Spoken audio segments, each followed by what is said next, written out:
serious and severe over these past years than they have been. We need only to look at the headlines this week to see the extent of interference activities and the impact they have on Canadians. But we've seen that with a rise of a more authoritarian China and the arbitrary detention of two Michaels.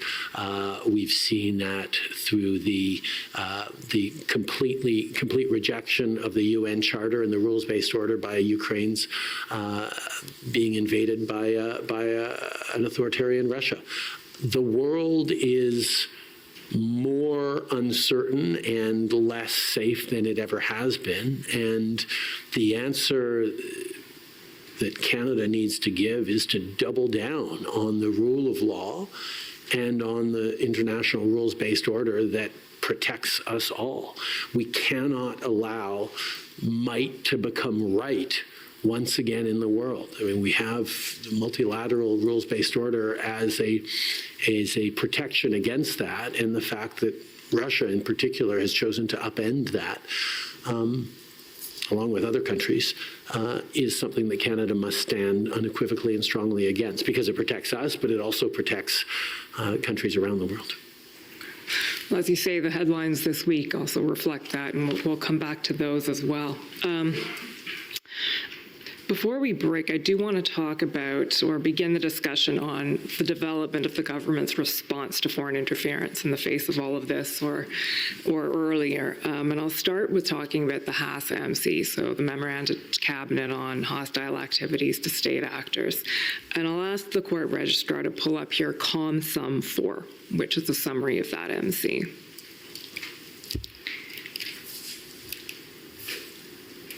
So this, we know, is a major cabinet initiative in the foreign interference space that has been discussed in the Commission's proceedings. If we can zoom out so that you can see the 4 bullet points, essentially.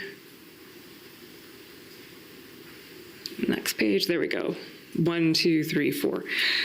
So we see a number of elements in the strategy here. One is the first broadly endorsement of the counter, and is a strategic whole of government communications approach. The third is consultations on legislative tools, the CSIS Act, Criminal Code, and the Security of Information Act. And the fourth is new capabilities for the RCMP. So in all of this, we know that parts of this at least eventually became the legislation that we know fondly as Bill C-70, which was introduced into Parliament in spring of 2023 and recently passed into law in, I believe, June 2024. So first question I want to ask is what happened in that 2-year interval? So the HAS-MC being ratified in June 2022 and Bill C-70 coming into law in June 2024. It took 2 years for that to develop. Can you explain why that happened, and did it happen quickly enough?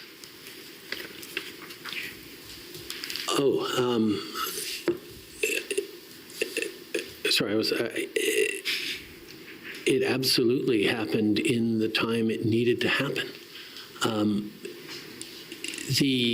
Anytime you are giving more powers to security agencies to counter, in this case, hostile actions by state actors, or anytime in general you're giving more powers to security agencies to do new things, to counter new threats, you have to be very, very careful about the balance you get on protecting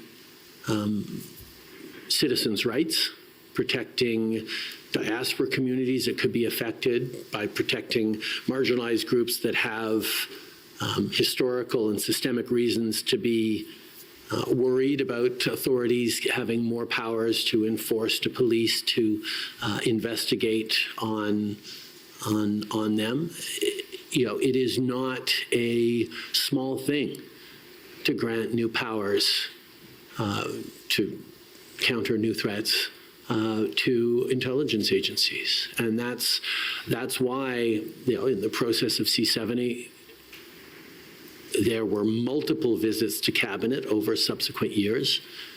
There were multiple rounds of consultations with different diaspora communities, with stakeholder groups, with human rights defenders and charter rights groups, we knew that getting a significant piece of legislation that would strengthen Canada's ability to protect itself from national security threats from other countries was something that was delicate and that needed to be done right. I mean, we had the example of Bill C-51 in the last years of the Harper government, where the balance wasn't gotten right.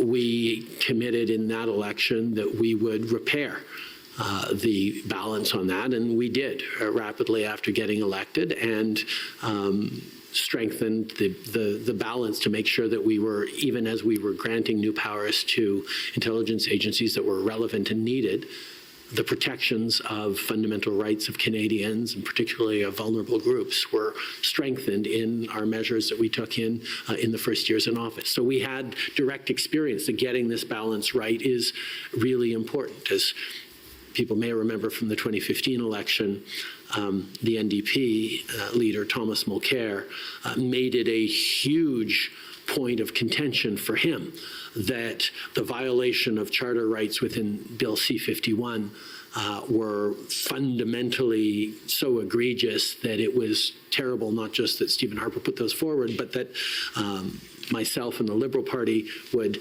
actually say, no, we're going to accept those improvements, but we're going to fix them as soon as we get elected, which we ended up doing. We chose to not play politics with issues of national security, and we said it's not what we would do, and we will change it if and when we get elected. But that experience deeply informed our approach to building C-70. And I think that the result of the work that we did with C-70, the fact that it passed through the House with broad support and the Senate with broad support and is now in place and active, without significant outcry by minority communities or concerned groups, shows that we did do the work to get it right. And getting this right and building consensus around these issues was a fundamental goal of this government. And quite frankly, when C-70 passed, there was criticism that we'd moved too quickly on it. As you highlight, there's also criticism that maybe we took too long for it. Doesn't always work this way, but in this case, I can say that it probably means that we took about the right amount of time to get it right, certainly because it was passed and is generally seen as, by all parties, as an effective and important piece of legislation. Madame la Commissaire, est-ce que vous vouliez ajouter quelque chose? Madam Commissioner, do you want to add something? Okay, perfect.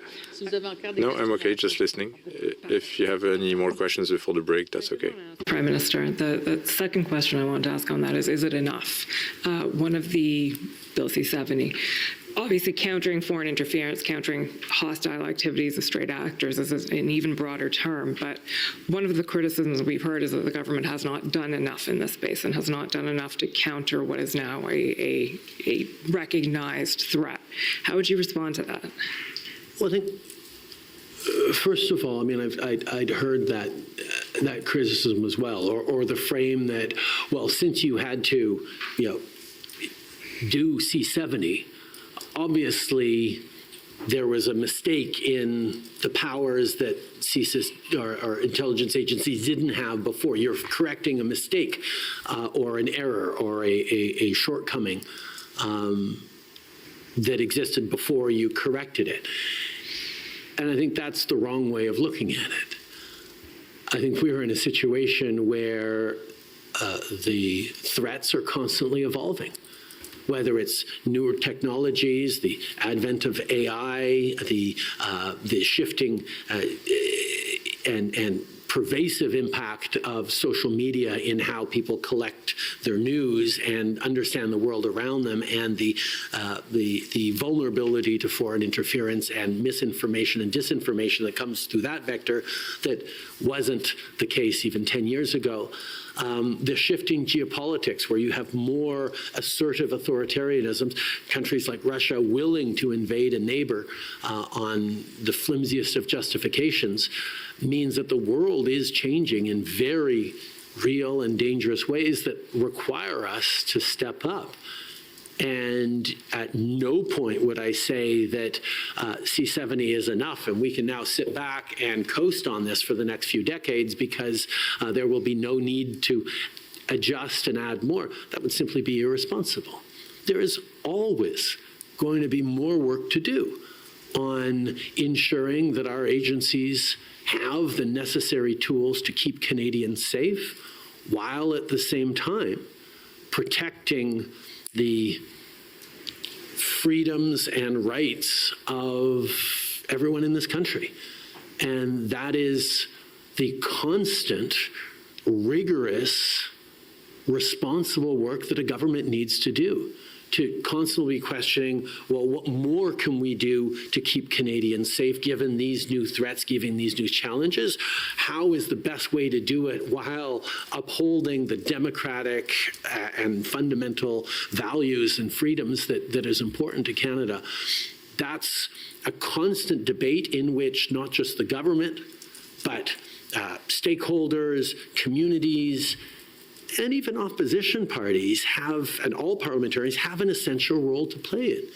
It shouldn't be about partisan disagreements, whether, or a basis for partisan attacks when it comes to the question of protecting Canada's citizens, its institutions, and its sovereignty. And the kinds of debates we were able to have around C-70 and the kind of consensus that we had around getting it passed indicates that, to a certain extent at least, there is an understanding amongst parliamentarians that we shouldn't be politicizing or overly partisan in our approach on these issues of fundamental safety. We need to challenge, we need to make sure we're getting the balance right, and that different parties coming from different perspectives with substantive challenges to it is a really important piece of it. But my expectation is that there will pretty much always be, through the life of any parliament or over the coming decades, there will always be some sort of tweak or improvement or adjustment to our national security infrastructure that is being debated or looked at or legislated on or studied or reflected on an ongoing basis.